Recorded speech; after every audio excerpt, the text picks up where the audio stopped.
Bien, como había comentado con algunos de ustedes, pediatría la hemos dividido en 7 partes, 7 capítulos. Este es el capítulo número 6. ¿Ya?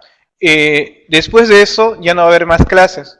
Solamente en noviembre, antes del examen, vamos a tener preguntas de repaso, que van a ser similares a los exámenes que dábamos después de la clase, ¿no? La clase en teoría, porque no es una clase, sino una revisión, ¿no? En esta sección vamos a estudiar algunas cosas que no se ha visto muy frecuentemente en los cursos de pediatría, y es, por ejemplo, la evaluación ortopédica pediátrica, los trastornos de bulimia y anorexia, que lo han visto más en la parte de psiquiatría y que ahí sí imagino lo han visto bien. Algunas cosas acerca de ética que no me voy a extender tanto, pero sí las definiciones que han dado, ¿no? Sobre todo diferenciar entre consentimiento y asentimiento informado, ¿ya? Que es algo que es importante que lo diferencien. Resucitación cardiopulmonar. Aquí en resucitación cardiopulmonar básicamente es lo del AJA 2010, ¿no? Y la revisión pediátrica de AJA 2010. Dolor abdominal agudo y insuficiencia cardíaca. Vamos a empezar entonces. Primera pregunta. Marque lo correcto con respecto a la evaluación ortopédica de la cadera en niños. ¿Cuál sería la respuesta?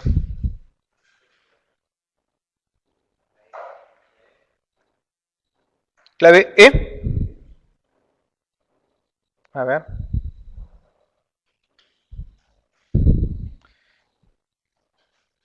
Adelante. Bien, con respecto a lo que es evaluación de cadera en niños, sí, hay algo que es muy importante. Uno antes hablaba de lo que es luxación de cadera y ahora hablamos acerca de displasia del desarrollo de cadera. Entonces, displasia del desarrollo de cadera es un término que se define básicamente como un desarrollo anormal de la cadera. Es decir, es una progresión, no necesariamente es congénito, que se puede dar a través del tiempo y hay una anomalía en el desarrollo de esta articulación de la cadera, que puede ser en la cabeza del fémur, que puede ser también a nivel de los huesos de la propia cadera. Bien, y existe una diferencia entre hablar de luxación y subluxación. La luxación es cuando la cabeza femoral está completamente fuera del acetábulo y la subluxación cuando la cabeza femoral está parcialmente fuera del acetábulo. Esa es la diferencia entre luxación y subluxación. Y la otra definición importante es hablar de cadera inestable. ¿Cuándo hablamos de cadera inestable? Hablamos de cadera inestable cuando la cabeza femoral puede ser luxada con las maniobras. ¿Cuál es la maniobra típica de luxación de cadera? ¿Ortolani o Barlow? Barlow, ¿de acuerdo? Entonces, ahí hablamos de cadera inestable.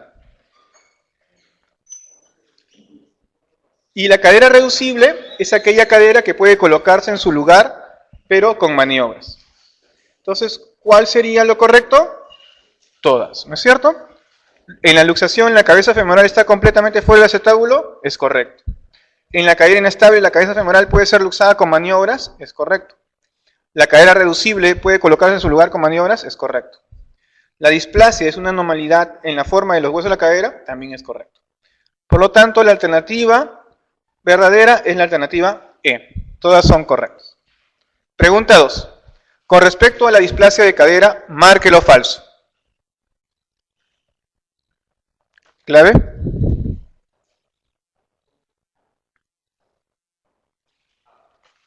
A. ¿Es más frecuente en niños? Eso es lo falso. Si ustedes ven la epidemiología de la displasia de cadera, las mujeres tienen entre 3 a 8 veces más frecuencia de displasia de cadera que los varones, ¿ya? Dependiendo de las series, va de entre 3 a 8. Y la incidencia es en 0.65 a 4 por cada 1000 recién nacidos vivos. Ahora, es más frecuente en primogénitos, es más frecuente en raza blanca que en negra, pero es mucho más frecuente en raza asiática e indios. Y es mucho más frecuente también en el lado izquierdo que en el lado derecho, ¿no? 60% izquierdo, 40% derecho y 20% bilateral. Por lo tanto, aquí la falsa sería la alternativa A. es más frecuente en niños. Ahora, también está asociado con tortícolis muscular congénita. De las asociaciones, la más frecuente es la tortícolis. La tortícolis. 2, alternativa A. Pregunta 3. ¿En la maniobra de Barlow es correcto? ¿Clave? ¿D? ¿Sí? ¿Seguros? Vamos a ver. ¿En qué consiste la maniobra de Barlow?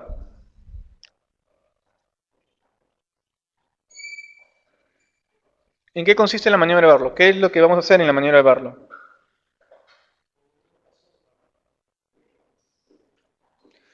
Hay una diferencia entre lo que es el ortolani y el Barlow, ¿no es cierto?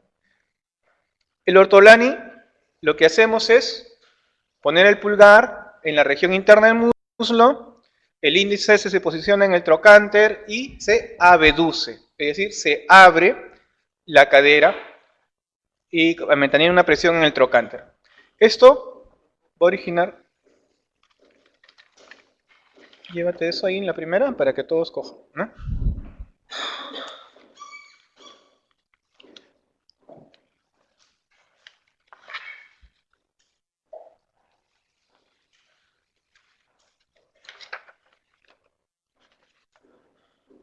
Eso va a originar, ¿qué cosa?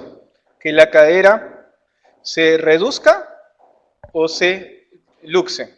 ¿Qué es lo que hace? ¿Ah? ¿Se reduce? ¿Ah? Ortolani es reducir y Barlow luxar. ¿Cómo se dan cuenta de eso? ¿Cómo tiene alguna mnemotecnia para acordarse eso? El in-out, ¿no es cierto? Ortolani, in, ¿no? Ortolani, ni, in, ¿ya? Barlow, out, ¿ya? In-out, ¿ya? Ortolani, entonces es reducir, ¿ya? Y Barlow es luxar, ¿ya? Esa es una manera de acordarse.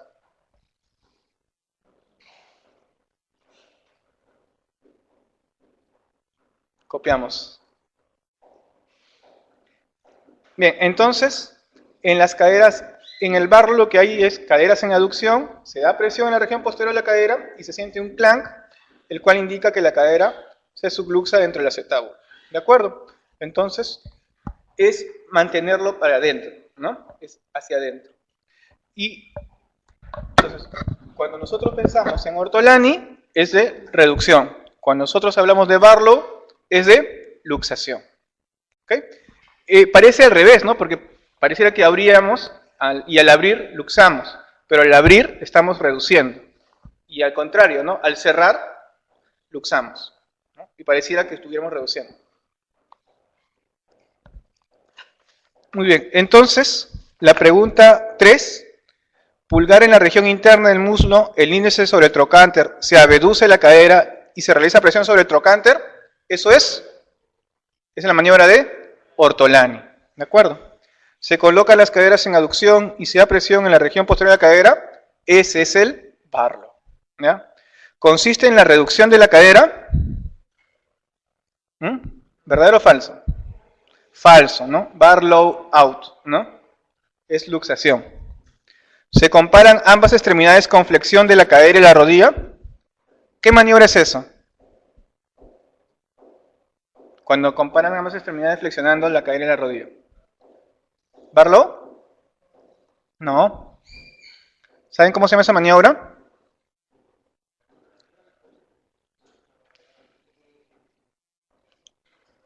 Esta maniobra. La maniobra de Galeazzi, ¿ya? Se comparan ambas extremidades con flexión de la cadera y la rodilla. ¿Es más útil en lactantes mayores? Falso. Acuérdense que ortolani y Barlow sirve para neonatos y lactantes menores, ¿ya? Después ya no nos ayuda el ortolani y el Barlow. Cojan por favor un examen castaño. Muy bien, por lo tanto, la alternativa correcta es la alternativa B. 4. En cuanto al diagnóstico de la displasia de cadera, es falso. ¿Clave? De dedo. ¿La ecografía es el examen de elección en menores de 3 meses? Verdadero, ¿no? En realidad existe algo de controversia, pero la mayoría de publicaciones siempre define que si en algo nos ayuda un examen de imágenes que nos ayuda es la ecografía, sobre todo en lactantes menores, ¿no? ¿La radiografía es útil en lactantes mayores? Sí. La radiografía de cadera la utilizamos en niños mayores de 3 meses. Y lo que se busca es ver el ángulo acetabular, ¿no? Si es más de 30 grados o es menos de 30 grados. Lo normal es que sea menos de 30 grados. ¿El signo de Galeazzi es útil en luxación bilateral? Eso es falso, ¿no? Solamente nos ayuda el signo de Galeazzi cuando tenemos luxación de caderas unilateral. ¿Por qué? Lo que comparamos es eso, justo si hay asimetría, ¿no? Si es bilateral no vamos a poder comparar esa asimetría. Por lo tanto, la alternativa incorrecta es la alternativa D. ¿El signo de Trendelenburg es útil cuando el niño camina? Sí. ¿Qué cosa es el signo de Trendelenburg?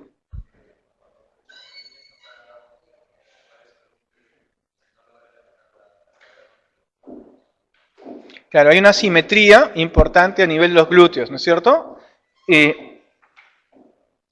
Cuando yo tengo...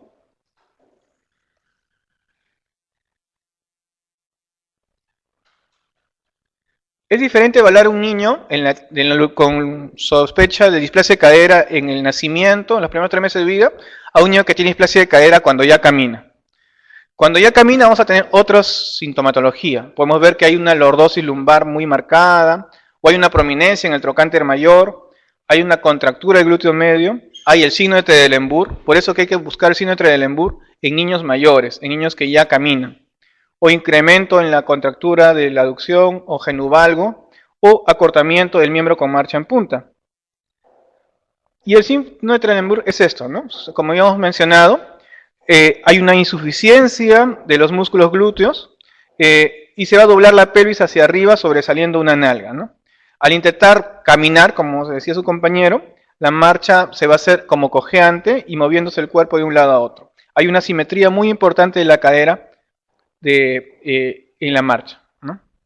Ese es el famoso signo de Trendelenburg y nos hace sospechar de displasia de cadera en un niño que camina. Por lo tanto, aquí la alternativa falsa es la alternativa D, ¿no? 4D. 5. En el tratamiento de la displasia de cadera es correcto.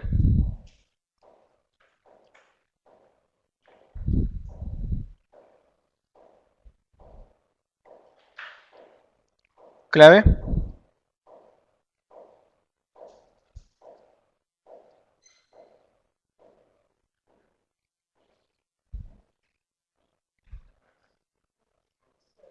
Todas. Efectivamente, en realidad, cuando vemos el tratamiento de displasia de cadera, para mencionarles que en la ecografía lo que vamos a ver básicamente son los ángulos, ¿no? El ángulo alfa y el ángulo beta. En la radiografía lo que se mira es el ángulo acetabular, que normalmente tiene que ser menor de 30 grados. Si es mayor de 30 grados se considera patológica. Y en menores de 2 meses el tratamiento es básicamente conservador. Podemos usar doble pañal. Se puede usar arnés de Pavlik, pero recordad también que el arnés de Pavlik se utiliza básicamente en los primeros 6 meses. Después de los primeros 6 meses, el 50% de los pacientes ya no tienen buena respuesta con el arnés de Pavlik. Y está contraindicado, por ejemplo, en niños mayores de 9 meses, o que tienen luxaciones teratológicas, o secundarias a una artritis séptica. En niños mayores, el tratamiento con arnés de Pavlik, por ejemplo, ya no hay respuesta. Lo que se indica es una reducción cerrada y podríamos darle también para una artrografía, ¿no? Para ver cómo va la reducción cerrada. Pero si hay falla, podemos utilizar también lo que es la terapia con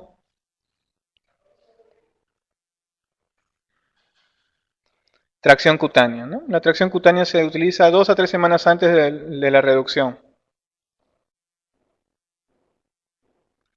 Y finalmente, La reducción abierta es el tratamiento de elección para niños mayores de 2 años y aquellos en donde hay una cadera teratológica, ¿no? La alternativa correcta, por lo tanto, es la alternativa E. Todas son correctas. 6. Señale la alternativa falsa entre alteraciones posturales según grupo etario.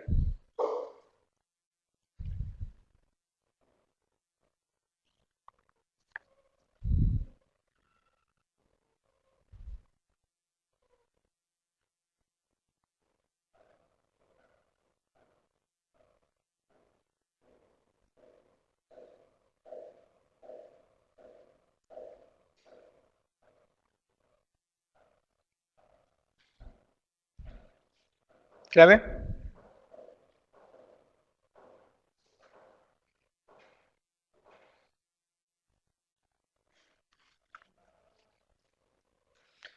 Bueno, primero definamos qué cosa es una alteración postural, ¿no? Una alteración postural es una variante de la anatomía física o funcional, ¿no? No son deformaciones, sino son alteraciones que generalmente básicamente sean por hábitos, ¿no? Por ejemplo, un mal hábito de postura, ¿no? Y se puede corregir superando ese mal hábito.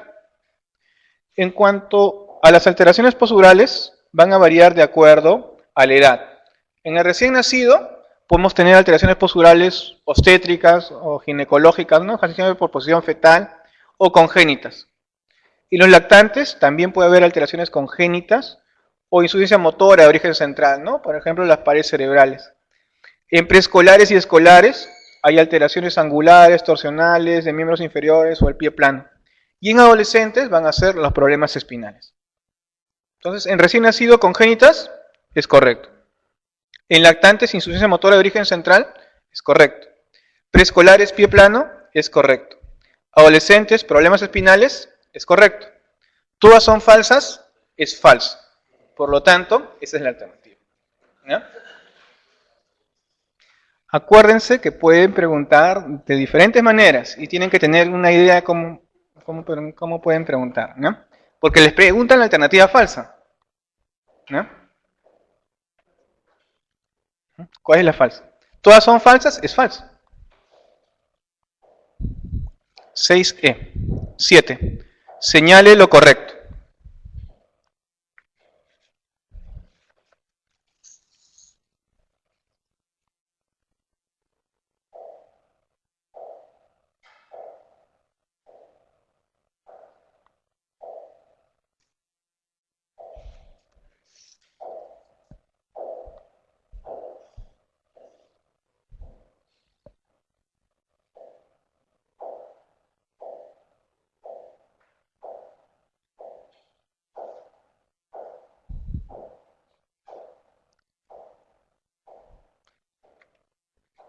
¿Clave? ¿E? ¿C? ¿Cuál? ¿Ninguno? Adelante. Cojan sus exámenes.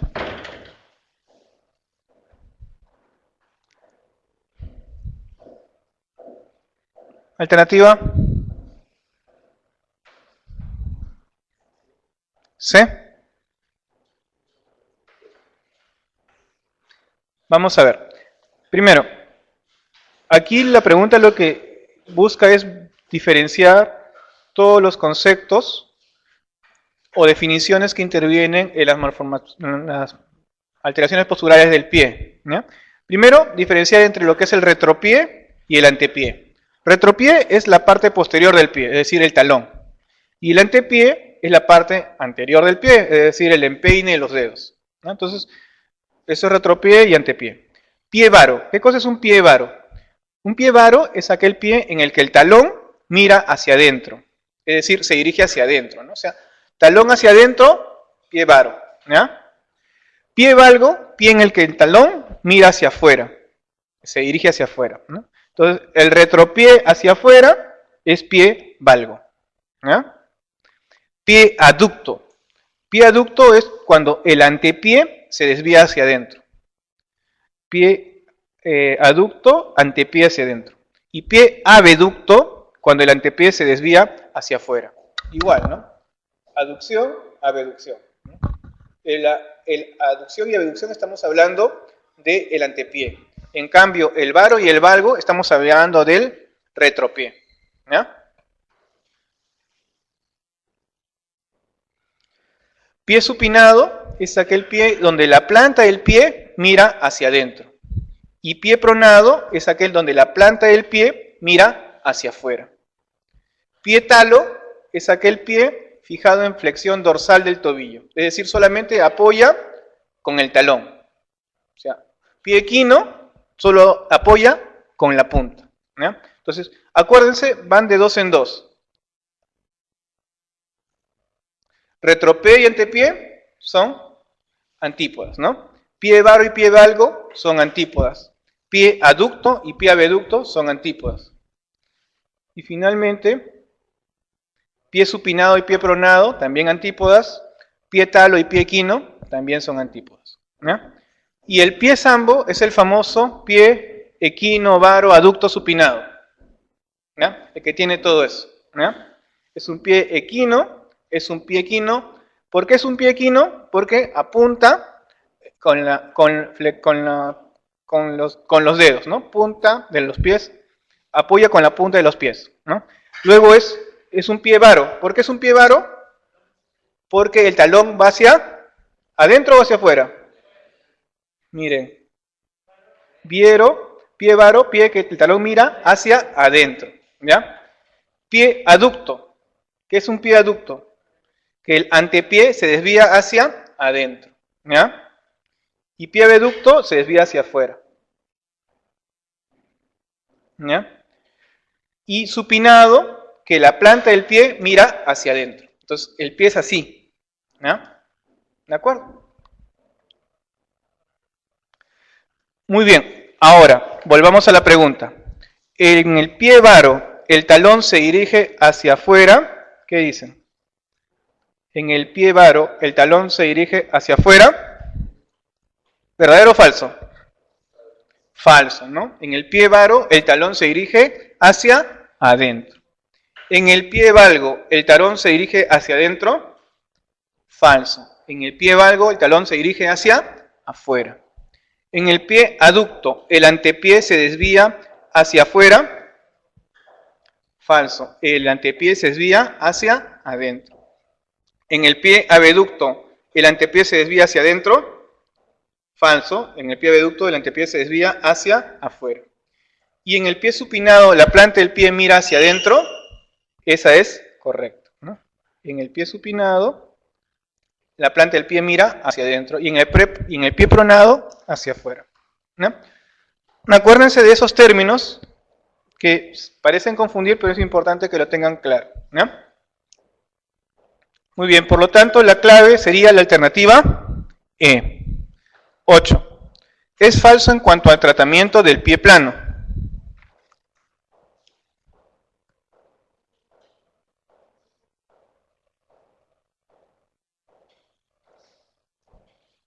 Clave.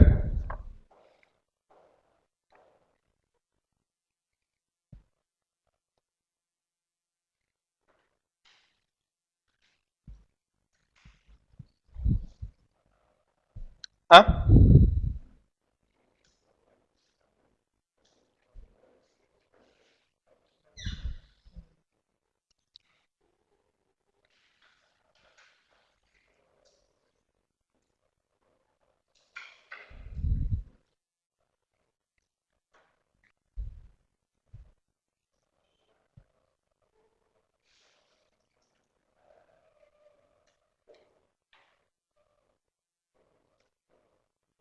Clave.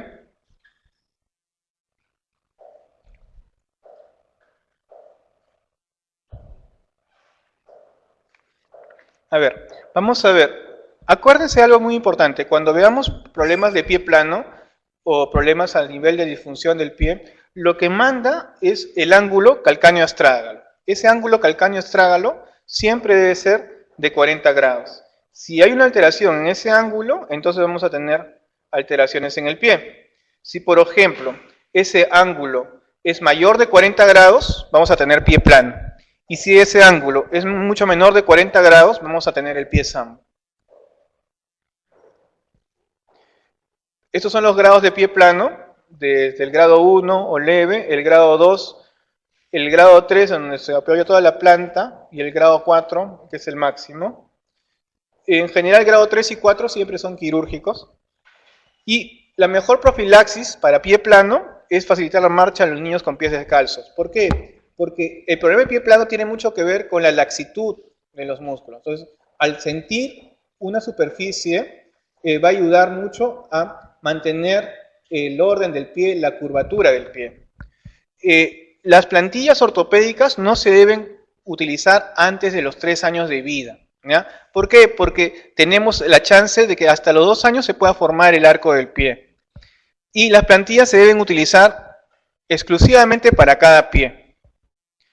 Siempre, si vamos a usar plantillas ortopédicas, no es el uso de plantillas ortopédicas únicamente, sino también ejercicios de mejorar la musculatura del pie, la tonificación del pie. En cuanto al tratamiento quirúrgico, está indicado en el pie plano grado 3 y grado 4. En el pie plano grado 3, cuando está acompañado de valgo o del retropié, y con presencia de dolor, o cuando el niño es mayor de 10 años y tiene dolor, ¿no? Bien, entonces aquí la alternativa falsa sería la alternativa B. Las plantillas ortopédicas pueden usarse desde el primer año de vida, es falso, ¿no? Se utilizan a partir del tercer año de vida.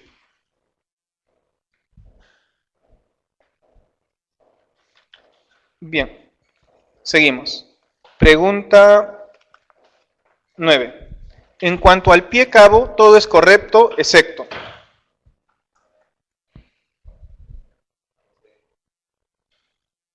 La longitud del pie generalmente es más alargada, al contrario, ¿no? El pie cabo es el pie en donde el arco es mucho más intenso, ¿no? Y por lo tanto, el pie se acorta, se hace más corto y más ancho, ¿no? No hay zapato que le calce a los pacientes que tienen pie cabo. Entonces, la clave falsa es la alternativa C. La longitud del pie generalmente es más alargada.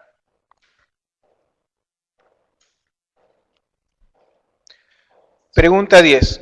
¿Los mejores zapatos para iniciar la marcha son?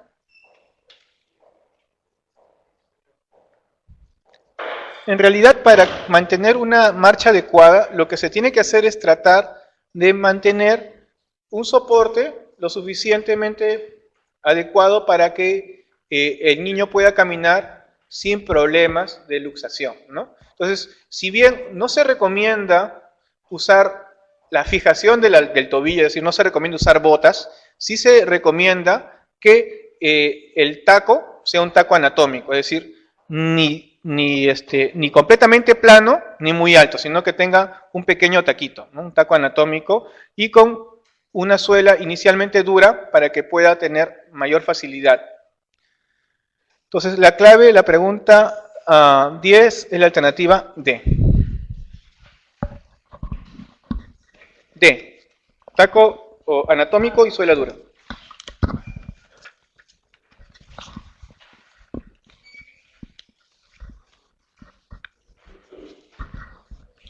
Si ustedes ven los zapatitos de los niños cuando empiezan a caminar, ven que no son de suela elástica, ¿no? Son planos y siempre la parte del tobillo y del talón está reforzado, ¿no? Es lo que se recomienda. 11. Son características de la anorexia, excepto.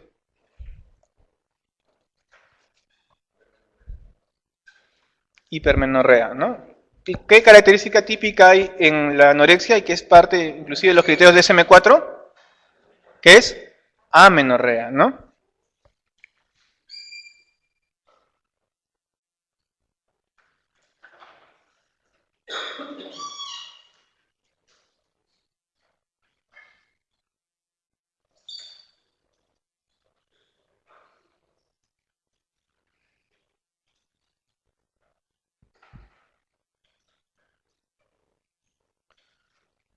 Bueno, básicamente las características clínicas de la anorexia es que la anorexia hay una pérdida importante de peso, a diferencia de la bulimia en donde la pérdida no es tan importante, ¿no? Casi siempre hay una pérdida de peso que va por encima del 15% del peso normal o esperado para la talla, edad y género. Hay un deseo obsesivo de estar cada vez más delgado. Hay un fracaso si es que es menor es un adolescente en el estándar de crecimiento esperado para género y edad. Hay un retraso en la pubertad de estos pacientes.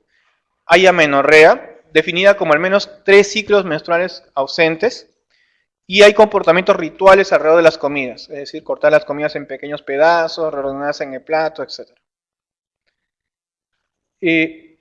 Algunas características epidemiológicas. La incidencia es de 8.1 por 100.000. La relación mujer-varón es 10:1. Eso significa que puede ser que un hombre también tenga anorexia, pero es muy poco frecuente. Edad media de inicio, 16 a 17 años. La mortalidad es alta, es 6 a 10% la anorexia, mortalidad. Y la principal causa de muerte de mujeres de 15 a 24 años. Y entre el 8 y 62% pueden desarrollar síntomas de bulimia durante el transcurso de su enfermedad. Y la mayoría en los 5 años posteriores al diagnóstico de anorexia. Hacen bulimia. Muy bien, entonces, la pregunta 11, la alternativa falsa es la alternativa D. La pregunta 12 es C, ¿no? ¿Es más frecuente en varones? Falsa, ¿no? ¿Edad media de inicio es de 18 a 19 años? No, es edad menor, ¿no? ¿Es causa frecuente de muerte de mujeres de 15 a 24 años de edad? Es correcto. Raramente desarrollan síntomas de bulimia, ya dijimos que entre el 8 y el 62%, y no existe distorsión de la imagen corporal. Esa es la característica típica de la anorexia, ¿no? 12, alternativa correcta, alternativa C. 13, son características de la bulimia, excepto.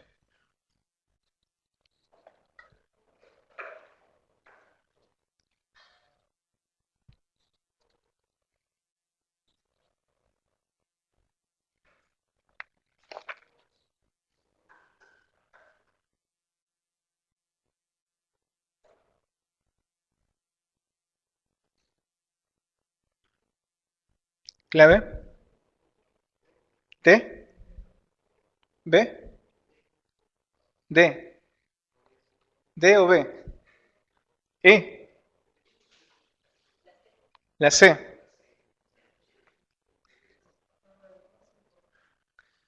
A ver.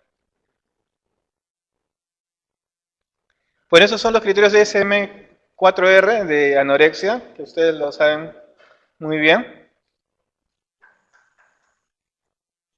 Y la clasificación de la anorexia, ¿no? Los dos tipos. Tipo restrictivo, donde hay una disminución drástica de la ingesta o ejercicio exhaustivo. Y el tipo compulsivo purgativo, donde hay acciones purgativas como inducción al vómito o uso de laxantes. O sea, son los dos tipos de anorexia. Aquellas que se inducen el vómito no usan laxantes, o sea, son purgativas. Y el tipo restrictivo, donde únicamente no comen y hacen ejercicio. Pero no se mandan sus...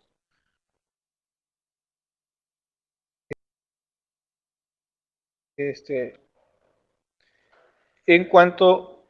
Bueno, este es el ciclo de la anorexia nerviosa, que bueno, lo revisarán más adelante, cuando tenga un poquito de tiempo.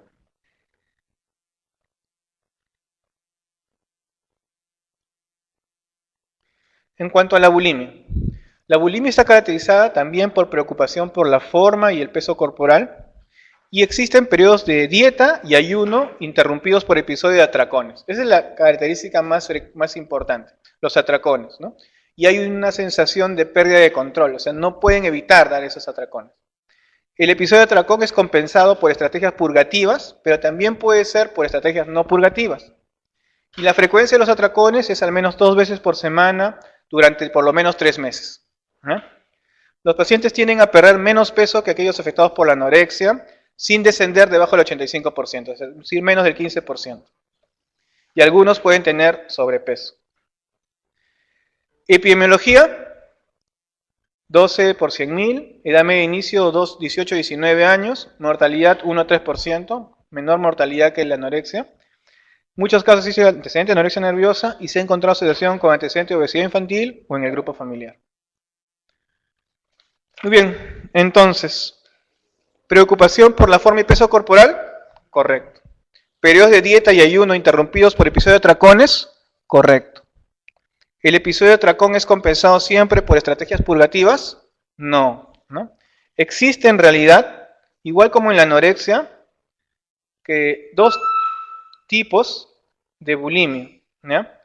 La bulimia purgativa, donde hay un vómito autoinducido, abuso de medicamentos como laxantes, diuréticos, incluso tiroxina y anfetaminas, y la bulimia no purgativa, donde las estrategias no purgativas, como el ejercicio y la dieta, son los que mandan, ¿ya? Muy bien, entonces la C es incorrecta. La D, frecuencia de atracones al menos 2 veces por semana durante 3 meses, y las pacientes tienden a perder menos peso que aquellos afectados por anorexia, también son correctos. 13, clave C. 14. ¿Es correcto en la bulimia? Clave E. Edad media de inicio de 13 a 14 años, falso, ¿no? Es mayor que la anorexia, ¿no? Casi siempre 18 y 19 años. Mortalidad mayor que la anorexia, falso, es menor. No existe un antecedente de anorexia nerviosa, es falso. No se ha encontrado asociación con antecedente de obesidad infantil, también es falso. Y es más frecuente que la anorexia, esa es la correcta, ¿no? La bulimia es más frecuente que la anorexia. 14, alternativa correcta, la alternativa E. ¿Cuál es el factor protector de los trastornos de conducta alimentaria? En realidad, un poco de sentido común, ¿no? Y marcamos la E, ¿no? Buena comunicación en entorno familiar y escolar, hábito de comer en familia, educación que enfatice la confianza y cooperación más que la competencia, actividades deportivas de equipo, todas las anteriores, ¿no? En cuanto al tratamiento de los trastornos de la conducta alimentaria, es falso.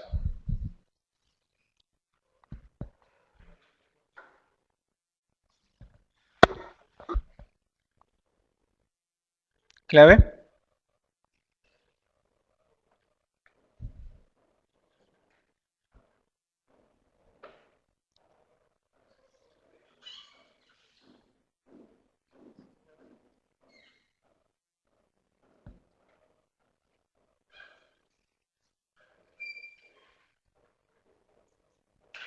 ¿Clave? ¿B? ¿Qué opinan?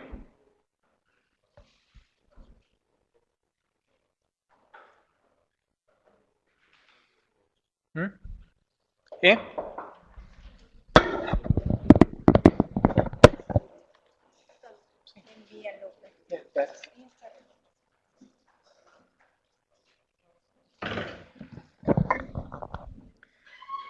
¿Clave?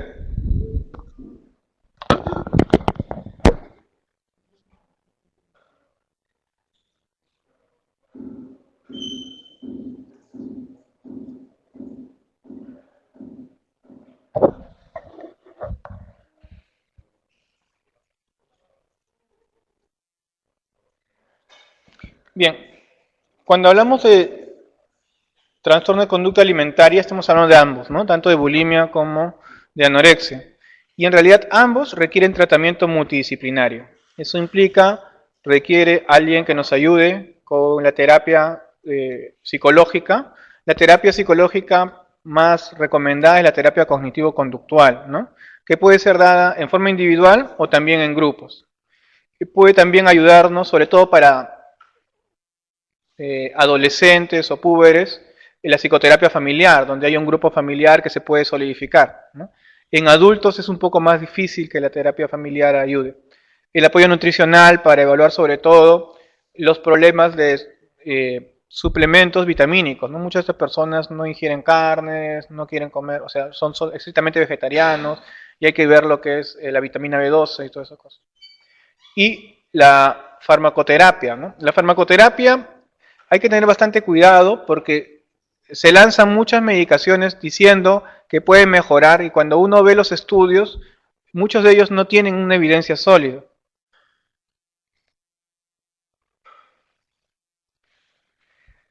En cuanto al esquema de tratamiento de la anorexia, hay como 3 etapas. La primera etapa es tratar de restablecer su peso lo más cercano posible a un peso sano. En realidad, hay usos eventuales de olanzapina, hay reportes de casos donde se ha dicho que la olanzapina podría ayudar, sin embargo no hay ningún estudio randomizado, doble ciego, donde nos demuestre su beneficio.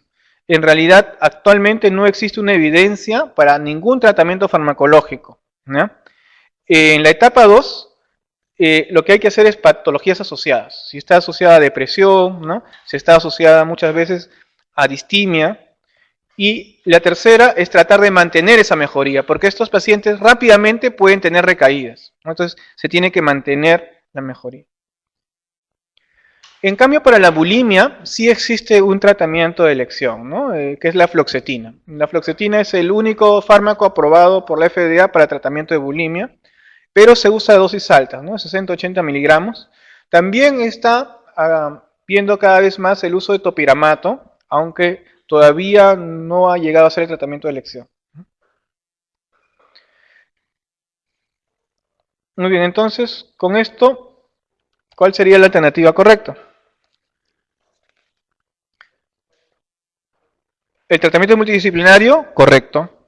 En la anorexia nerviosa, ningún tratamiento farmacológico tiene evidencia sólida, también es correcto. En la bulimia, el tratamiento farmacológico de elección es la fluoxetina, también es correcto. La psicoterapia más recomendada es la cognitivo-conductual, también es correcto. La olanzapina es el tratamiento de elección en la anorexia, eso es lo falso, ¿no? 16, clave E. 17.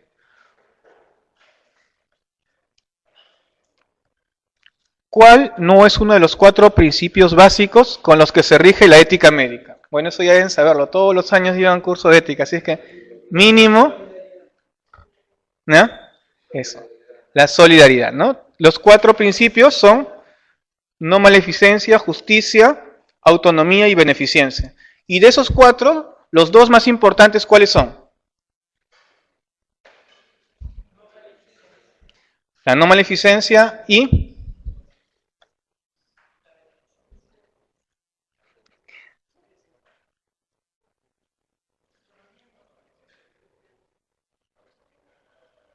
¿Por qué es importante? Porque muchas veces para muchas cuestiones éticas pueden haber, ahí está todavía. Bueno, es como cómo se ven, ¿no? La percepción, cómo se ven, ¿no? Muchas veces puede haber contraposiciones entre los 4 grandes principios de la ética, ¿no? Por ejemplo, la no maleficencia, los 4 principios son la no maleficencia, la justicia, ¿no? La autonomía y la beneficencia, ¿no?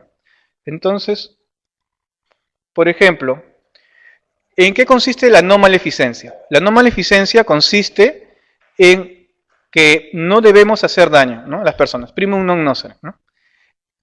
Sobre todo es importante entonces tener cuidado de hacer cosas con impericia, es decir, no porque querramos hacer procedimientos, vamos a hacer procedimientos sin nunca haberlo hecho, ¿no? Y sin nadie estar presente. Eso es quebrar el principio de la no maleficencia, ¿no? Entonces nosotros tenemos que regirnos por principios éticos. Y si no sabemos algo o nunca lo hemos hecho, debemos hacerlo sí, pero tratar de hacerlo con alguien que esté a nuestro lado para tratar de guiarnos, siempre, ¿no? Eso implica impericia, ¿no? Lo otro es el desconocimiento. Entonces, si nosotros prescribimos algo sin conocer los efectos secundarios de esa medicación o la dosis, o redondear dosis, porque bueno, más o menos creía que me acordaba, más o menos me acuerdo, estamos también quebrando nuestro principio de no maleficencia, ¿no? Eso que implica que un buen médico debe ser ético, y para ser ético debe ser responsable, y para ser responsable debe estudiar, ¿no? El segundo principio, más importante, porque es como una escalera de principios, ¿no? El primer principio es no maleficencia. El segundo principio es la justicia. La justicia implica tratar a todas las personas por igual, no hacer ningún tipo de discriminación, ¿no? Por ningún concepto, ¿no? Y este principio de justicia nos toca a todos, ¿no? Tanto al personal de salud, a la misma población, etc. El tercer principio es el principio de autonomía. Y en este principio de autonomía implica que las personas tienen capacidad de tomar decisiones acerca de su salud, ¿no? Es decir, nosotros estamos en la obligación de brindar la información acerca de la salud a los pacientes y a los familiares de los pacientes. No es que les estamos haciendo un favor dándole información, ¿no? Sino que estamos tratando de darles el beneficio de su principio de autonomía, ¿ya? Ahora, y el principio de beneficencia exige bien a las personas procurándole darles el mayor beneficio posible y limitando los riesgos y perjuicios. Y aquí, por ejemplo, estos 4 principios pueden ir antagónicos. Por ejemplo, la eutanasia, ¿no?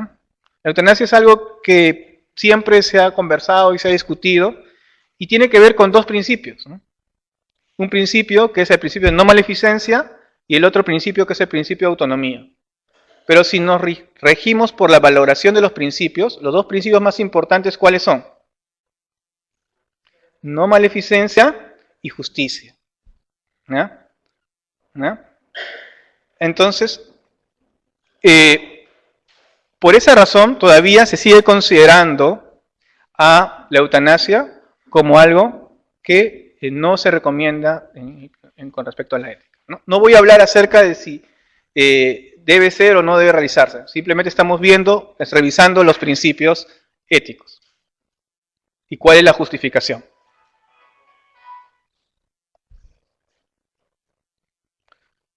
Muy bien, entonces la alternativa correcta es la alternativa falsa es la D, ¿no? Solidaridad. 18. Es falso con respecto al asentimiento informado. 5. ¿Clave?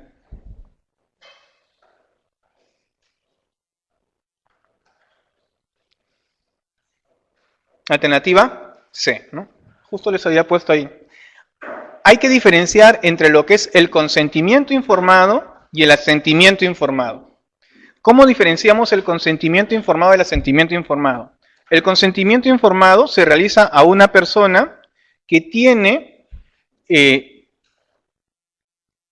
la capacidad de poder comprender completamente todos los alcances y riesgos de sus decisiones. Ese es un consentimiento informado. Un asentimiento informado se hace a un niño que teóricamente no tiene la capacidad de comprender en forma absoluta todos los alcances de su enfermedad. Entonces se considera que se hace un asentimiento informado a un paciente generalmente menor de 12 años. ¿Por qué? Porque es un acuerdo en donde se le explica al niño qué es lo que se le va a hacer. Se le explica más o menos qué va a pasar, cómo va a ser, qué complicaciones podría suceder. ¿Ya? Ese es un asentimiento informado. Por lo tanto, un asentimiento informado es un acto imperfecto porque no lo realizamos ante una persona que valore completamente todo el problema, pero que sí es recomendable hacerlo. En teoría, todo procedimiento realizado a un niño se le debe explicar. Y eso es hacer el asentimiento informado, ¿no? La Academia Americana de Pediatría recomienda realizarlo siempre en todo niño menor de 12 años. Ahora, debe ir acompañado, obviamente, siempre del consentimiento informado, es decir, a hablar con los padres, ¿ya? O los tutores, ¿ya? Pero el asentimiento informado es algo que debemos realizar siempre, cada vez que vamos a hacer un procedimiento a un niño. Sí.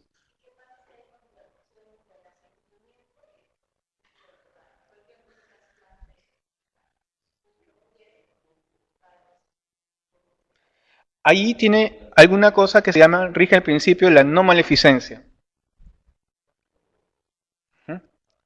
La no maleficencia. ¿Ya? Y va de acuerdo a tus criterios. Y lo otro que hay que recordar es que no solamente existen los valores éticos, sino los valores legales, ¿no? Del asunto. Y ya entra a tallar muchas más cosas, ¿no? Por ejemplo, cada vez que un niño tiene exposición a, por ejemplo, a algún riesgo, a pesar de que los padres puedan decir que no, uno está en la obligación de llamar al fiscal de turno.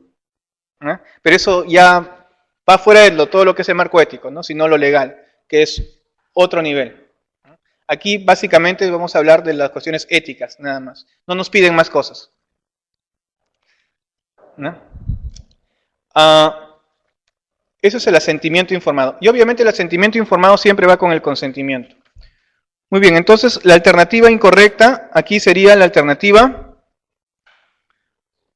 C. Tiene valor legal. No tiene ningún valor legal. ¿No es cierto? 19. Es falso respecto al consentimiento informado.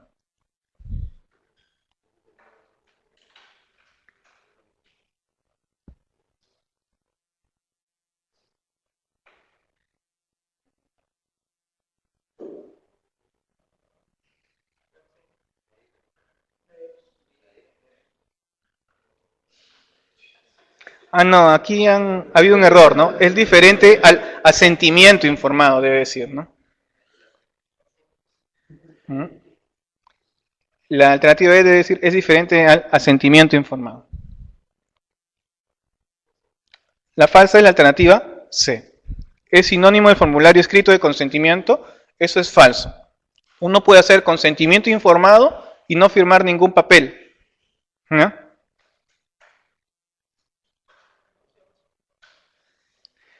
¿Qué cosa es el consentimiento informado? El consentimiento informado es un proceso comunicativo y deliberativo entre el profesional sanitario y el paciente que es capaz o es maduro de evaluar los riesgos de su enfermedad, ¿no? Y se van a tomar decisiones conjuntas para abordar un problema de salud específico. No hay que confundir con el consentimiento informado con el formulario escrito de consentimiento, porque yo le puedo hacer firmar un formulario escrito de consentimiento y no hacer ningún consentimiento informado. Es decir, no explicarle nada al papá o a la persona. Y no he hecho ningún consentimiento informado, simplemente le he hecho firmar un papel. ¿Ya? Entonces, lo importante del consentimiento informado es la relación comunicativa que pueda haber entre la persona, el paciente o el familiar del paciente, si es un niño, y el personal de salud. Eso es lo más importante. Si hay una buena comunicación, si uno le explica a los papás o en caso de los niños, ¿no? O a la persona lo que va a pasar o con lo que le puede pasar, así fallemos, así hagamos un error, no va a haber problemas. El problema radica básicamente en que nunca conversamos o conversamos muy poco. Y entonces ahí va a haber problemas. ¿No? Puede haber un médico malo, que no sea bueno académicamente, pero que habla con los papás, que le explica a los papás. Esos van a tener mucho menos problemas médico-legales que aquellos que son muy buenos y por ser muy buenos creen que no tienen que explicar nada a los padres. Y eso lo van a aprender con la experiencia. ¿No?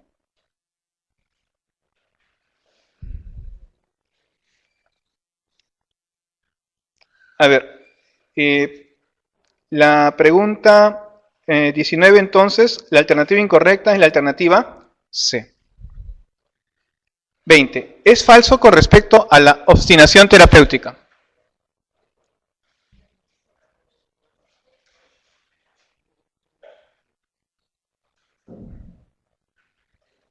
¿Clave? D. A ver, vamos a ver. ¿Qué cosa es la obstinación terapéutica? La obstinación terapéutica consiste en la prolongación innecesaria o fútil de los medios de soporte vital. ¿No? La obstinación terapéutica también es un error ético. ¿Por qué? Porque es una falta de competencia, ¿no? Es decir, nosotros debemos saber cuándo una medicación no va a ser útil a un paciente. Y darle una medicación, si no va a ser útil, en lugar de ayudar, puede provocar más daño. Y primero, no hacer daño. ¿No? El otro punto importante es que toda eutanasia, ya sea por acción u omisión, es decir, pasiva o activa, pedida por el paciente o aplicada sin su consentimiento, también es una falta en la deontología. ¿No? ¿Y por qué razón? Porque estamos entre la disputa entre los dos grandes principios éticos, ¿no? No maleficencia y autonomía. Muy bien, entonces aquí la clave sería la alternativa C. No, perdón, la alternativa D. ¿Es la prolongación innecesaria o fútil de los medios de soporte vital? Verdadero. ¿Es un error ético y una falta de competencia? Verdadero. ¿El término distanasia puede ser usado como sinónimo? Sí. Distanasia es lo mismo que decir obstinación terapéutica. Algunos también lo llaman encarnizamiento terapéutico. ¿La eutanasia pasiva se justifica en estos casos? No se justifica en ningún caso. ¿Y es frecuente en pacientes de cuidados intensivos pediátricos? Es correcto. Aquí algo muy importante es que muy fácil es hablarlo en forma como si fuera una charla, y mucho más difícil es diferenciar realmente en la vida real cuando estamos hablando de distanasia y cuando de eutanasia. Y en niños aún ese rango, esa brecha es tan pequeña que a veces es difícil saber en cuándo estamos en la una y en la otra. Y algo que es muy importante casi siempre es tratar de mantener, ¿no?, el aspecto médico con el aspecto emocional separados. Uno no puede ser médico de su propio papá o de su propio hijo, ¿no?, porque no podemos mantener eso separado. Y entonces es mucho más difícil en esos casos diferenciar entre lo que es eutanasia y distanasia.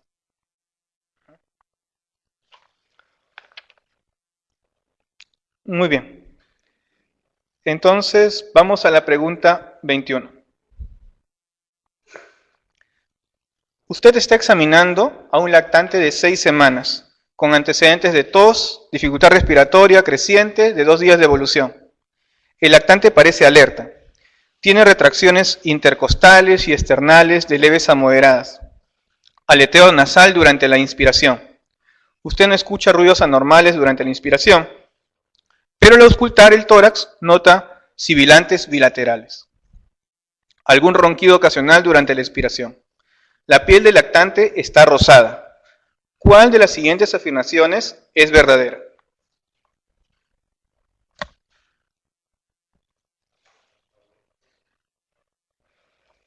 ¿Clave? ¿B? ¿Todos de acuerdo? El lactante tiene dificultad respiratoria y probablemente obstrucción de las vías aéreas superiores. ¿Por qué no vías aéreas superiores? Porque tendría, ¿qué cosa? Estridor, ¿no? Y tiene sibilantes. El lactante tiene dificultad respiratoria y probablemente obstrucción de las vías aéreas inferiores. Esa es la correcta, ¿no? El lactante no presenta dificultad respiratoria probablemente obstrucción de la vía aérea por cuerpo extraño. Falso. Tendría que ser unilateral. ¿El lactante no presenta dificultad respiratoria y probablemente tenga un trastorno del control de la ventilación? No, ¿no? Porque ahí tendría que tener una ventilación superficial. 21, alternativa correcta, alternativa B. ¿De acuerdo? 22. Para el lactante de la pregunta anterior, ¿cuál de las siguientes opciones es la conducta inicial más apropiada?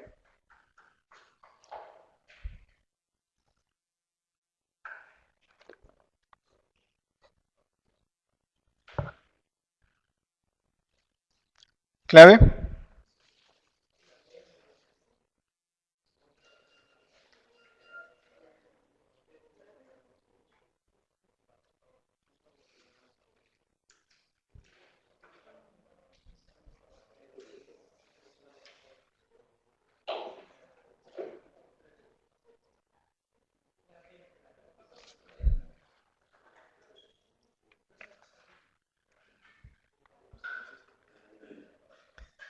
¿Qué harían?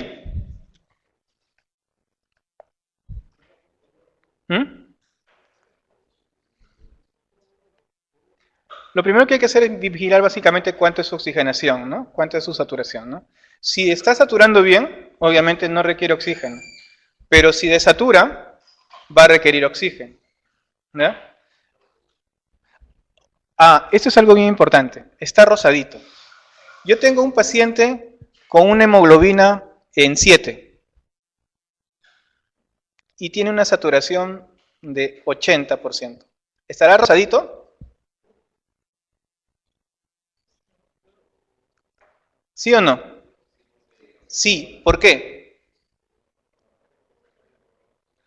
Porque, ¿cómo yo defino cianosis? ¿Ah? ¿Cómo defino cianosis?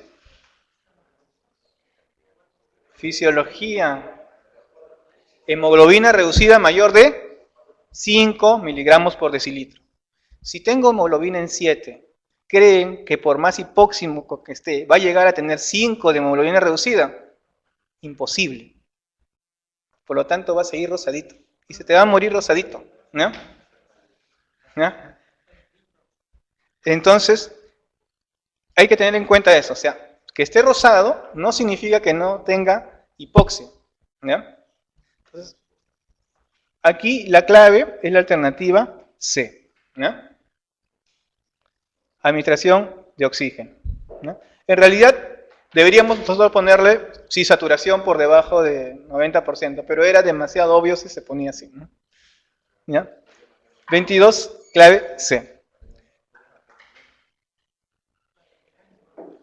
En realidad, ninguna, sí, pues se podría marcar ninguna, ¿no? Pero generalmente casi siempre tratas de buscar una alternativa entre las otras.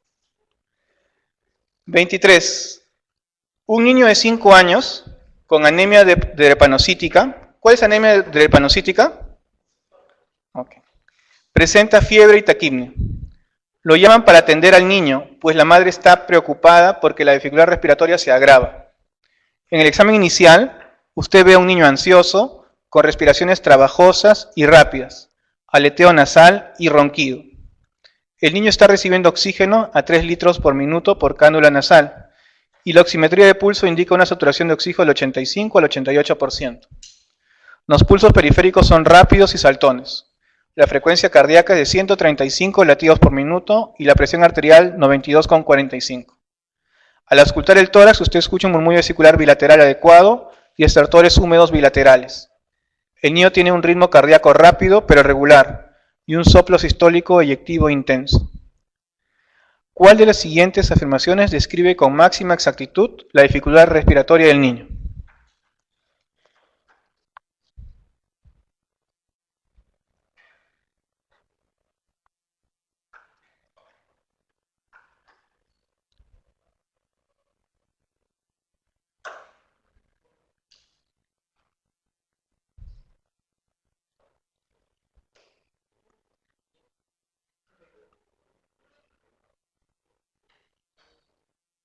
¿Clave?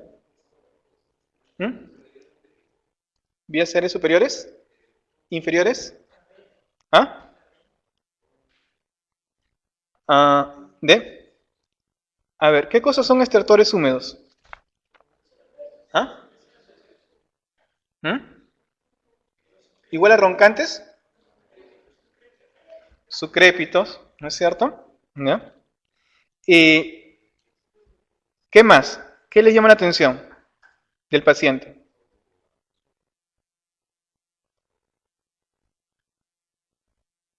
Tiene un soplo cardíaco. ¿Por qué creen que es ese soplo cardíaco? Por anemia probablemente, ¿no? Es un soplo sistólico, eyectivo, intenso, si es multifocal, y si tiene antecedente de anemia drepanocítica, lo más probable es que sea por anemia, ¿ya? ¿Les llama la atención la presión arterial?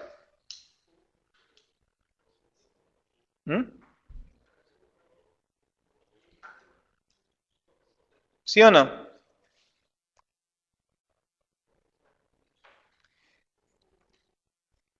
Hay más o menos una idea de cómo es la presión en los niños, es midiendo como una fórmula que es 2n más 70, ¿ya? 2n más 70, donde n es la edad, ¿ya? 2n más 70 me dice la presión sistólica mínima, ¿ya? Y 2n más 80 es la presión sistólica promedio, ¿ya? Entonces, si yo calculo la mínima presión, 2n más 70 sería 2 por 5, 10, ¿no? Más 70, 80. O sea, por debajo de 80 de sistólica, yo diría que puede estar hipotenso, ¿ya? Entonces, eso me ayuda mucho, ¿ya? Entonces, ¿está hipotenso?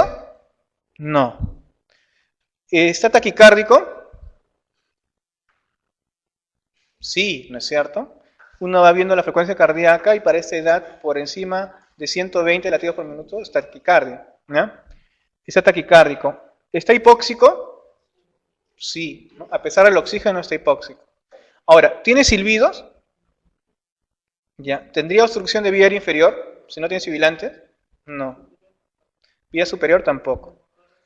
Neumotórax tendría que no pasar el murmullo y desplazar los ruidos hacia un lado, ¿no? Entonces, lo más probable es que pudiera tener, ¿qué cosa? Podría ser una bronconeumonía, ¿no? Un problema de bronconeumonía podría ser una causa, ¿no? 23, clave D. 24. Para el niño de la pregunta anterior, ¿cuál de los siguientes tratamientos no es una prioridad en este momento? ¿Clave? Intubación. ¿Cuándo lo intubarían?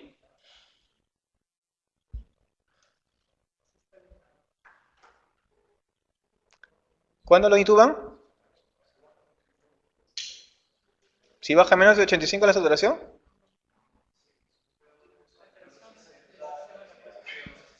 Si tiene insuficiencia oxigenatoria o ventilatoria, ¿no es cierto? Es lo que dices, ¿no?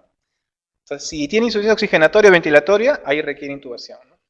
Es más, yo puedo, antes de intubar, podría hacer otra cosa, ¿no? Por ejemplo, si yo tengo un PAFI en 300, así tengo un PO2 en 90 o en 100, ¿no? Perdón, PO2 en 80.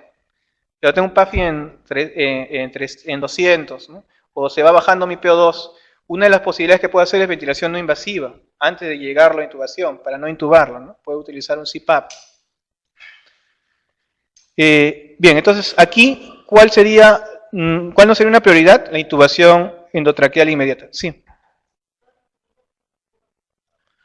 Una insuficiencia oxigenatoria, sí, pero ¿cómo defines insuficiencia oxigenatoria? Es un PO2 por debajo de 60 con un FiO2 por encima de 0.8. ¿Ya? Eso es una insuficiencia oxigenatoria. Ahí defines. ¿Ah? O sea, no, o sea, PO2 por debajo de 60 con un FiO más de 0.8, o sea, con máscara de reservorio y tienes un PO2 por debajo de 60, eso lo intubas, porque eso es definición de insuficiencia oxigenatoria. ¿Ya? Con eso defines insuficiencia oxigenatoria. ¿Ya? Está claro, ¿no? Muy bien. Entonces aquí la alternativa sería la alternativa A. ¿De acuerdo? 25. Pese a los esfuerzos para apoyar y mejorar la oxigenación, el niño se deteriora y aparece boqueo, bradicardia y cianosis. O sea, hay que intubarlo, ¿no? Tras la intubación traqueal, ¿cuál de los siguientes datos sería el indicador más fiable de que el tubo endotraqueal se encuentra en la tráquea de este paciente?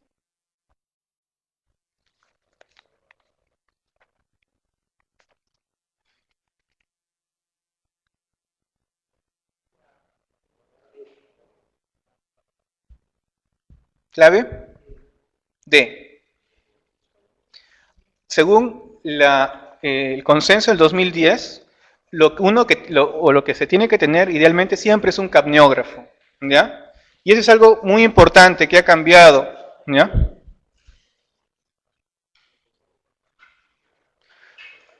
Vamos a revisar rápidamente solamente los cambios que ha habido, ¿ya? No voy a hacer todo RCP, pero sí quiero que tengan presente los cambios que ha habido en la guía del 2010, ¿ya?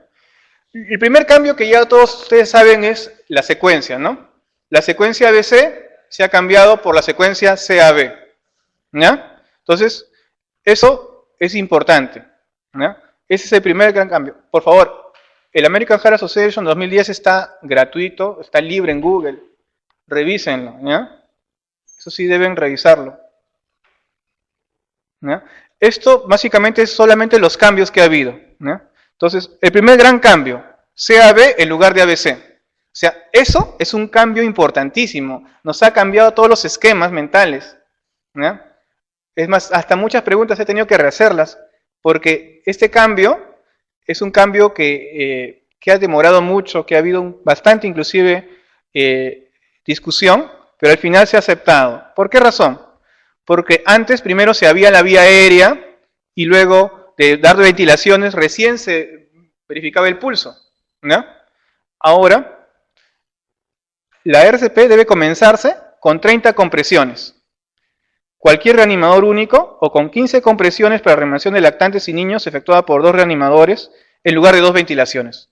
En lugar de las 2 ventilaciones, de frente compresiones, ¿no? ¿Qué decía la guía antigua del 2005?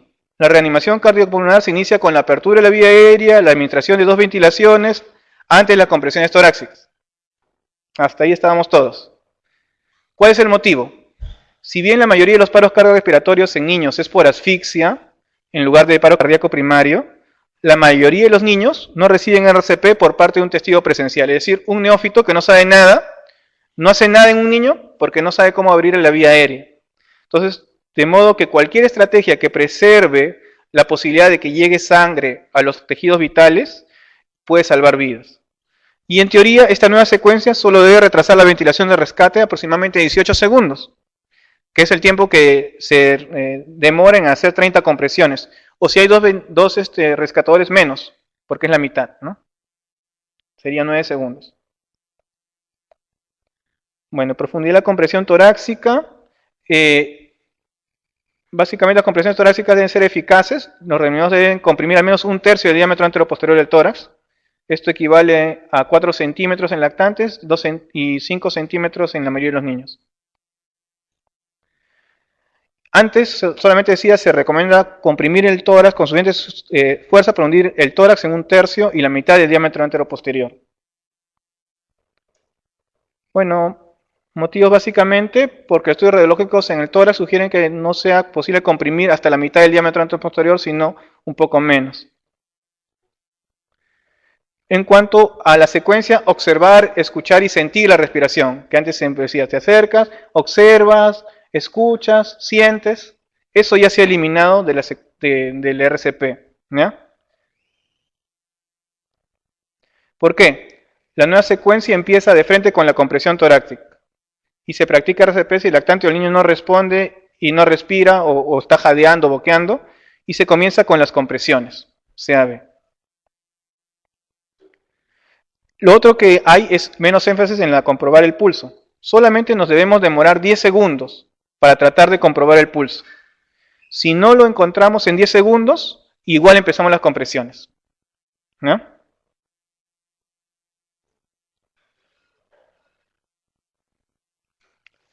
Hay nuevos datos que sugieren que los profesionales de la salud no pueden detectar en forma rápida y fiable la presencia o ausencia de pulso, y por eso muchas veces se demoran mucho tiempo en tratar de encontrar el pulso y se demora la secuencia, ¿no? Vamos a ir siguiendo avanzando y leemos más para que no se aburran. Ya. Para la pregunta 25, yo quería llegar a eso, mejor llego rápido a eso nada más. Esto con respecto al desfibrilador.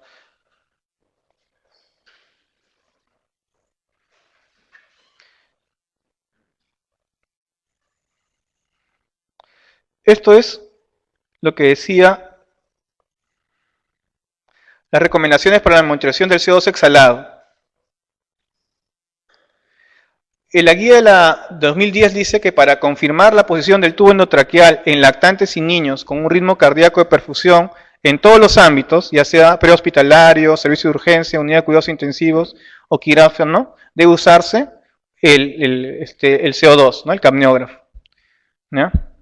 Si está disponible la monitorización continua mediante capnometría o capniografía, puede resultar beneficioso durante la RCP para ayudar a guiar el tratamiento, especialmente para determinar la eficacia de las compresiones torácicas. ¿Y por qué? Antes se decía solamente que para detectar el CO2 exhalado y confirmar la posición del tubo endotraqueal se debe usar el capniógrafo, pero no especificaba que también ayudaba en el RCP específicamente. ¿Por qué? Porque la monitorización del CO2 exhalado confirma no solamente la colocación del tubo endotraqueal en la vía aérea, sino que puede indicar una mala colocación o un desplazamiento del tubo endotraqueal con mayor rapidez que la monitorización de la saturación, ¿no? Y como el traslado del paciente aumenta el riesgo de desplazamiento del tubo, la monitorización continua puede ayudarme antes de que se empiece a salir el tubo y antes que desature, ya el CO2 se altera. Ahora, si los valores de CO2 sistemáticamente son inferiores a 10 a 15, o sea, tiene un control de CO2 muy bajo, sugiere que los esfuerzos deberían concentrarse en mejorar las compresiones torácicas. Significa que no estamos comprimiendo adecuadamente y en asegurar que la ventilación no sea excesiva. Y justo antes de poder identificar clínicamente el restablecimiento de la circulación espontánea, se puede observar un aumento abrupto y sostenido de los valores PCO2. Y de modo que la monitorización del PCO2 puede reducir la necesidad de interrumpir las compresiones torácicas. Es decir, si yo no estoy comprimiendo muy bien, mi CO2 es muy bajo, pero a medida que yo estoy comprimiendo bien, o de repente ya mejoró la circulación, entonces el CO2 rápidamente sube, y me puede decir cuándo ya tengo que parar y escuchar. ¿Ya? Entonces la capnografía durante todo el tiempo del RCP puede ser muy útil para eso. Que eso no estaba en las guías anteriores. ¿Ya? Muy bien, seguimos. Entonces, 25, clave correcta, la alternativa D. Si no tienen tiempo para revisar la guía, por lo menos revisen esto. Ya les va a dar una idea. 26. Es un resumen de la guía. Después de la intubación traqueal y la ventilación mecánica, el niño mejora. La saturación de oxígeno aumenta al 94%. Alrededor de 4 horas más tarde, se deteriora súbitamente. La evaluación cardiopulmonar rápida revela pulsos débiles y mal color. No se ausculta murmullo vesicular en el emitórax derecho. La saturación de oxígeno es de 80% y está descendiendo. La lectura de CO2 al final de la expiración cae de 40 a 30. Usted suspende la ventilación mecánica y administra ventilación manual, pero el cuadro no se modifica. Se introduce con rapidez y facilidad un catéter de aspiración por el tubo traqueal y no se encuentra resistencia. ¿Cuál de los siguientes causas de deterioro agudo del paciente intubado es la más probable de este niño? ¿Clave? C. Neumotórax. ¿Por qué no es que el paciente está monointubado?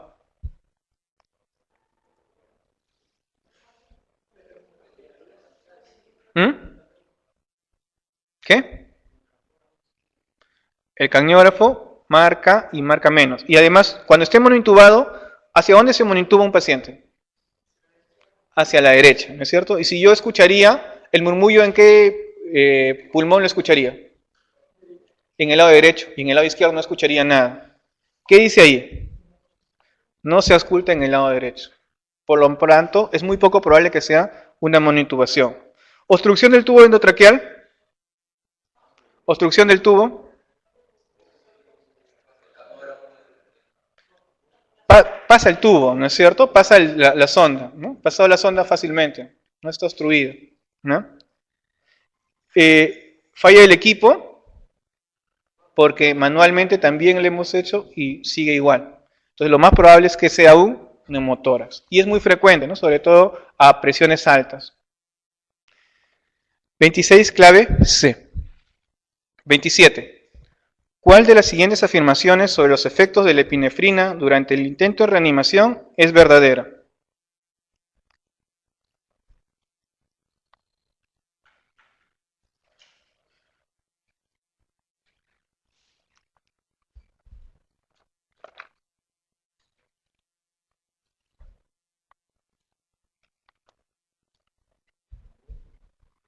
¿B? La B es la correcta. Está muy bien. La epinefrina puede mejorar la presión de perfusión coronaria y estimular las contracciones espontáneas cuando haya sistole. A ver.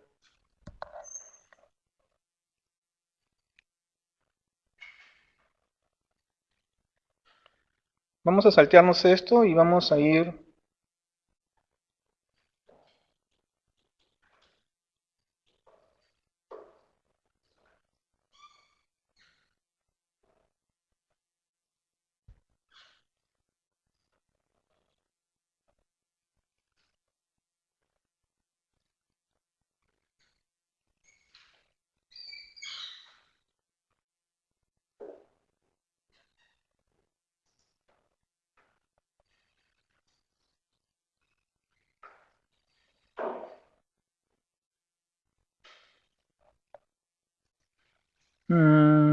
se ve muy bien, ¿no? Más o menos para que tengan una idea. ¿Cómo va a ser la nueva secuencia en el RCP básico primero, ¿no? En el RCP básico, lo primero que hay que mirar es si un paciente no responde, no respira o solo boquea, ¿qué es lo primero que tenemos que hacer? Es mandar a alguien para que active nuestro sistema de alerta, pero nosotros nos quedamos ahí. No es como en adultos que lo primero que haces es llamar. ¿Por qué? Porque necesitas un desfibrilador siempre, porque el problema casi siempre es cardíaco. En los niños muchas veces el problema es pulmonar, oxigenatorio. ¿Qué es lo que tenemos que hacer? Si hay un solo rescatador, ¿ya?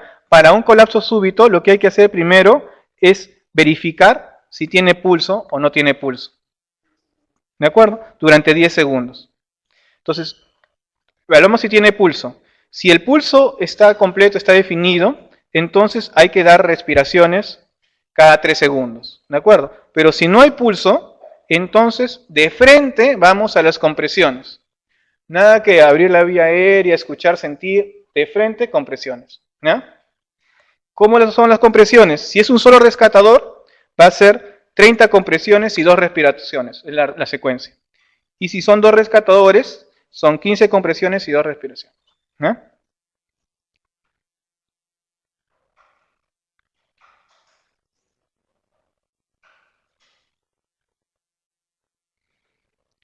En cuanto al manejo de RCP avanzado, lo primero que hay que mirar es, idealmente, si estamos con monitor, vigilar el ritmo. Por más que sea un niño, siempre tenemos que poner el desfibrilador para vigilar el ritmo. Tiene fibrilación ventricular, tiene taquicardia ventricular, es decir, tiene ritmo que requiere una desfibrilación. Si tiene fibrilación ventricular, una taquicardia ventricular, hay que desfibrilar. Y si no, si es una sistolia, entonces el manejo es con RCP todavía. ¿No? Pero casi siempre en niños, casi siempre es asistolia y por lo tanto es compresión, adrenalina. Pero hay que tener siempre la posibilidad de monitorizarlo para ver si tiene un ritmo desfibrilable, es decir, si tiene taquicardia ventricular o fibrilación ventricular, que es muy poco frecuente en niños, pero que pueden verlo, sobre todo en niños que tienen lupus, en niños con insuficiencia renal crónica terminal. Esos niños tienen alto riesgo de tener problema cardíaco, a pesar de que sea un niño y como todo niño podría tener su compromiso respiratorio. ¿Ya? Muy bien, entonces, 27, la alternativa correcta, la alternativa B. 28. Un niño de 3 años, pálido y obnubilado, con antecedentes de diarrea, es llevado al hospital. La frecuencia respiratoria del niño es de 45 respiraciones por minuto, sin dificultad y con buen murmullo vesicular bilateral. La frecuencia es de 150 latidos por minuto y la presión arterial 88,64. El tiempo de llenado capilar es de 5 segundos y los pulsos periféricos son débiles. Después de administrar oxígeno al 100% al niño a un flujo de 10 litros por minuto y obtener acceso vascular, ¿cuál de los siguientes es el tratamiento más apropiado para este niño?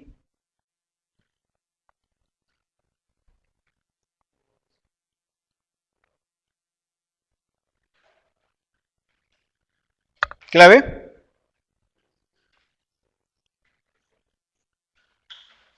Es un niño que tiene... ¿Qué problema? ¿Ah? ¿Deshidratación? ¿Solo deshidratación? Deshidratación con shock, ¿no es cierto? Tiene deshidratación con shock. ¿Y qué shock sería? Un shock hipovolémico. ¿Cuál es el manejo? Hidratarlo, ¿no es cierto? Tiene que hidratarlo. ¿Y cuál es el manejo de hidratación? Bolo, ¿no? Si es por diarrea, se le puede dar polielectrolítica, ¿no? Si es una deshidratación, no sabemos, no estamos seguros que es por diarrea, puede ser vómitos, podemos darle cloruro, ¿no? Es más, si estamos con miedo de pensar que no orina, podemos darle primero un bolo de cloruro y luego, cuando orine, polielectrolítica, ¿no? Pero la idea es darle suero isotónico, ¿no? Una solución isotónica que puede expandir. ¿Se le puede dar destroza? ¿Por qué no se le da destroza? ¿Por qué no se le da una destroza para hidratarlo? Una destroza con electrolitos. ¿Ah? Muy bien, no se hidrata con destroza. La destroza es solo para mantenimiento. Ya si no me contestaban eso, ya pues no lo hemos hecho varias veces acá, ¿no? La hidratación es únicamente con soluciones isotónicas, ¿no? Es decir, cloruro, lactato de Ringer, polielectrolítica.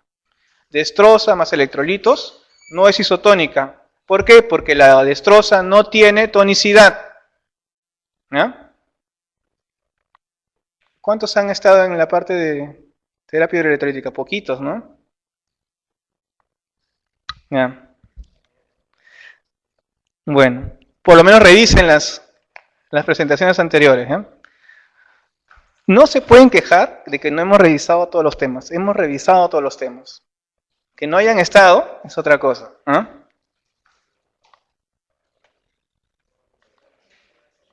Es más, creo yo que para su examen, si ustedes vuelven a revisar todas las preguntas que hemos hecho, con toda la presentación que hemos hecho, les aseguro que van a sacar más del 75% del examen. Les aseguro. Y se van a acordar de mí.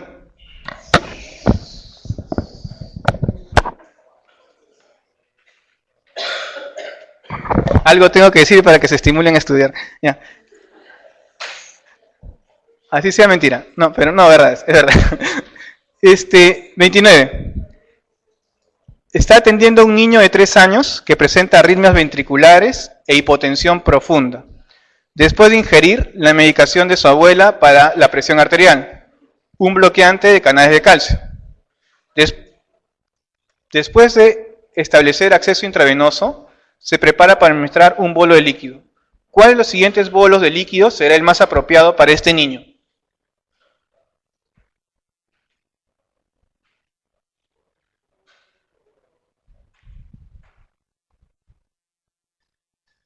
¿Clave?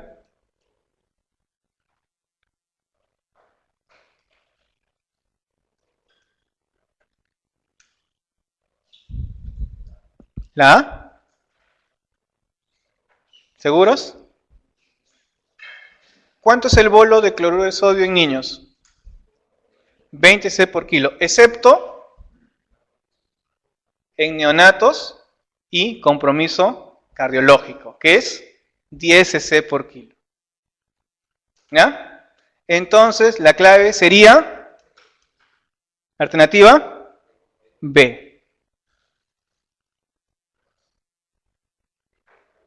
¿De acuerdo? P de burro.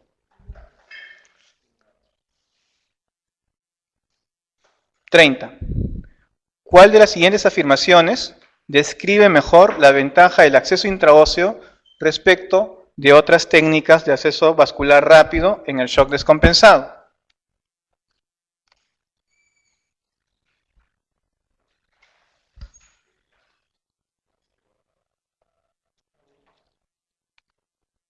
¿B? D. A ver, el acceso intraóseo es importante que ustedes lo conozcan. ¿Por qué?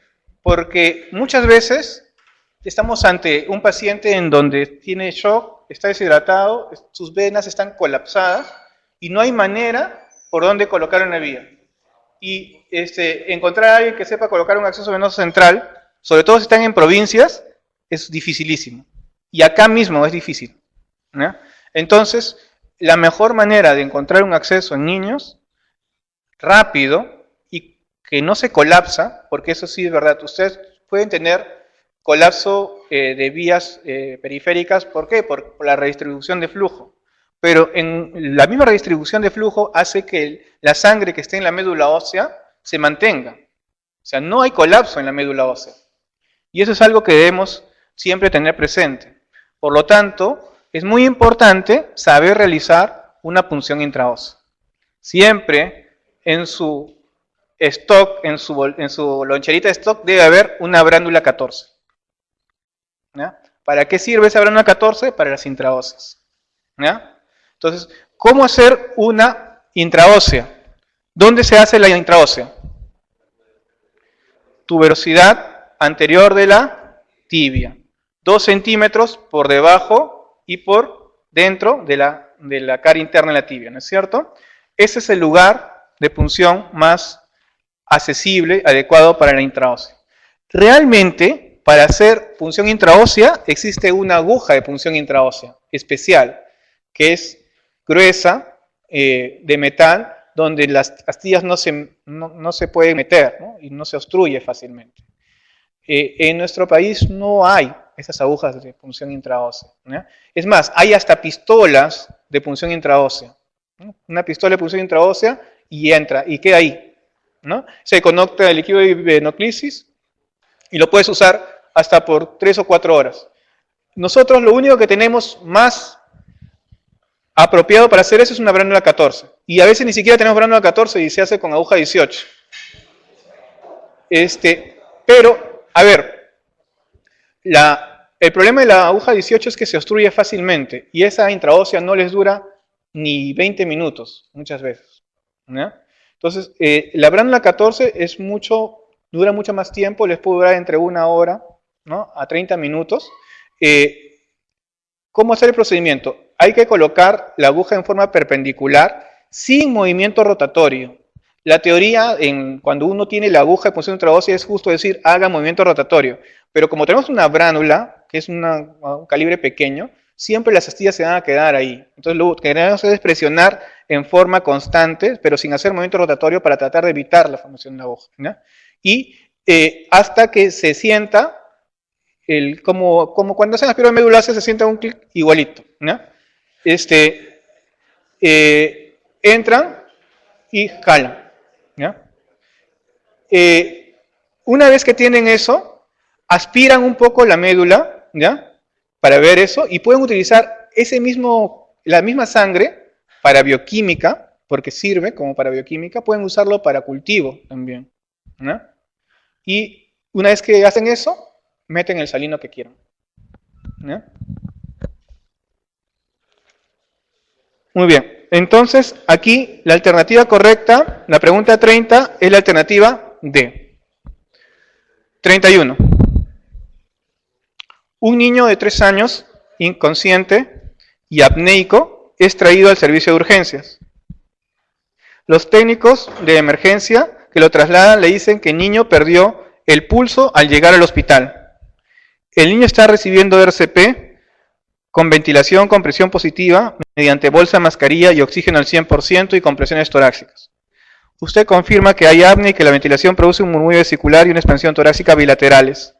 Mientras un colega confirma la ausencia de pulsos centrales espontáneos y otros signos de circulación. Otro colega coloca el monitor electrocardiográfico y comunica que hay fibrilación ventricular. ¿Cuál de los siguientes tratamientos es el más apropiado para este niño en este momento? ¿Clave? Lo que estamos viendo acá, ¿no es cierto? O sea, paciente en paro con compresiones, lo primero que hay que hacer es ver si tiene un ritmo desfibrilable o no. ¿Cuáles son los ritmos desfibrilables? Taquicardia ventricular y fibrilación ventricular, ¿de acuerdo? Si tiene ritmo desfibrilable, hay que desfibrilar, ¿de acuerdo? ¿Y cuánto es la desfibrilación? La primera descarga, 2 Joule por kilo, y la segunda descarga, 4 Joule por kilo, ¿ya? Antes se decía 2, 4, 4, ahora podemos decir 2, 4, y si hay más, podemos dar más, hasta 10 Joule por kilo, ¿no? Pero la primera siempre es 2, la segunda es 4, ¿no? 31, alternativa correcta, la alternativa C. 32. Usted está intentando reanimar a un lactante con bradicardia sintomática grave y sin evidencia de etiología vagal. La bradicardia persiste pese al establecimiento de una vía aérea, oxigenación y ventilación eficaces. ¿Cuál de las siguientes es el primer fármaco que debe administrar?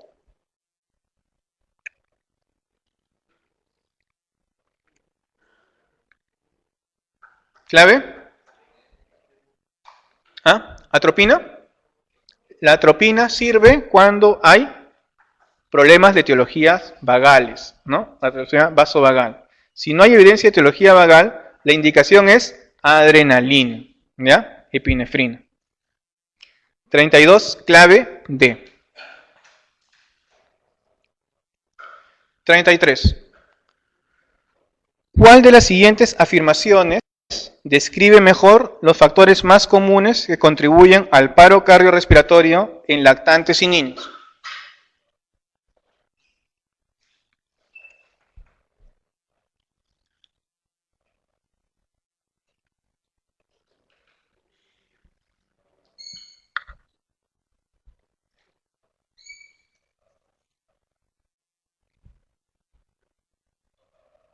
¿Clave? ¿Cuál es lo más frecuente en paro cardiorrespiratorio en niños? ¿Que sea respiratorio o que sea cardíaco? Respiratorio, ¿no es cierto? Entonces, por lo general, el paro cardiorrespiratorio es el primer síntoma de una enfermedad cardiovascular de base en lactantes y niños. Falso. La mayoría de veces el paro cardiorrespiratorio en lactantes y niños es precipitado por arritmias ventriculares, comienzo súbito, es falso. La mayoría de las veces el paro cardiorrespiratorio en lactantes y niños se debe a bloqueo cardíaco congénito, falso. La mayoría de las veces el paro cardiorrespiratorio en lactantes y niños es el resultado de deterioro de la función respiratoria y luego circulatoria, eso es correcto. 33, clave D.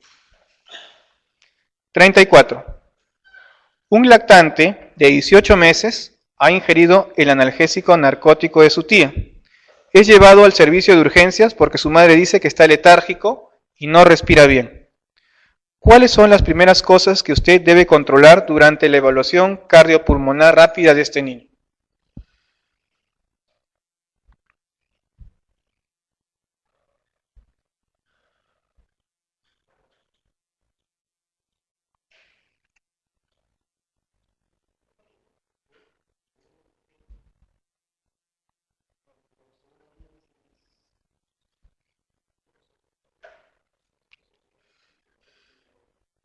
A ver.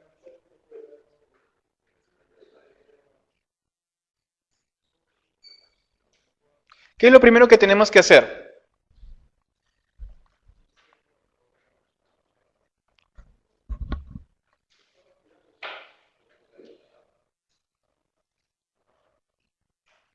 Lo primero que hay que ver es si responde o no responde. ¿Responde al llamado o a tocarlo o no responde? Segundo, si respira o no respira. ¿Ya? Y si no responde, no respira, ahí recién le tomamos el pulso. Si el paciente aparentemente está respirando, porque dice no respira bien, pero respira, ¿no? Entonces lo primero que hay que vigilar antes de nada es ver la vía aérea y cómo respira. ¿De acuerdo? ¿De acuerdo? Si no respira, ¿ya? O solo boquea y no responde, ahí de frente nos vamos al pulso. 34, clave D. ¿Ya? Dedo. ¿Ya? No respira o boquea o no responde al llamado, pulso de frente. Pero si respira, vemos. ¿Ya? 35. Una madre se le acerca con su lactante de 3 meses en los brazos, le dice, estaba llorando, pero creo que dejó de respirar cuando lo traía para aquí. Cuando usted toma al lactante, ¿cuál debe ser su primer paso a seguir? C, ¿no? Estimular al lactante y verificar su respuesta. Estamos siguiendo la nueva guía, ¿de acuerdo? 35, clave C. 36, ¿y paramos un ratito o quieren seguir? ¿Sí? 36, mitad, dice. ¿Ya? ¿Ah? ¿Hasta la 40? Ya. Están con ganas, está bien. Usted está evaluando a un lactante de 3 meses, con antecedentes de apnea. En la evaluación inicial, observa que el lactante está cianótico y no responde a la estimulación. Advierte que la respiración es lenta e irregular, boqueo, y la frecuencia alrededor de 6 respiraciones por minuto. Asumiendo que dispone de un equipo de reanimación completo, ¿qué debe hacer a continuación?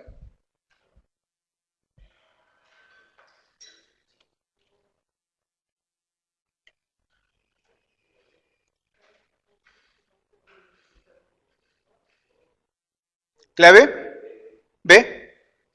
Respiración, ¿el pulso braquial o el pulso carotídeo?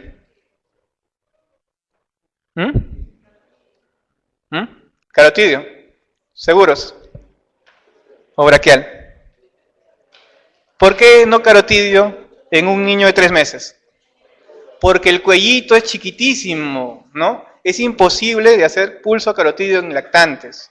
Siempre es pulso braquial, ¿ya? Algo que no se deben olvidar, ¿no? Verificar el pulso braquial y otros signos de circulación para determinar si requiere compresiones torácicas, ¿no? 36, clave B. ¿Cuánto tiempo nos debemos demorar en verificar ese pulso? 10 segundos. Bien. Están volviendo expertos en la nueva guía sin haberlos leído. ¿Ya? 37. Usted evalúa un niño de 4 años inconsciente, con respiraciones agónicas. No observa respiración eficaz, tos ni movimiento. pero sí detecta un pulso carotidio a una frecuencia de aproximadamente 30 latidos por minuto, un latido cada 2 segundos. ¿Qué debe hacer a continuación?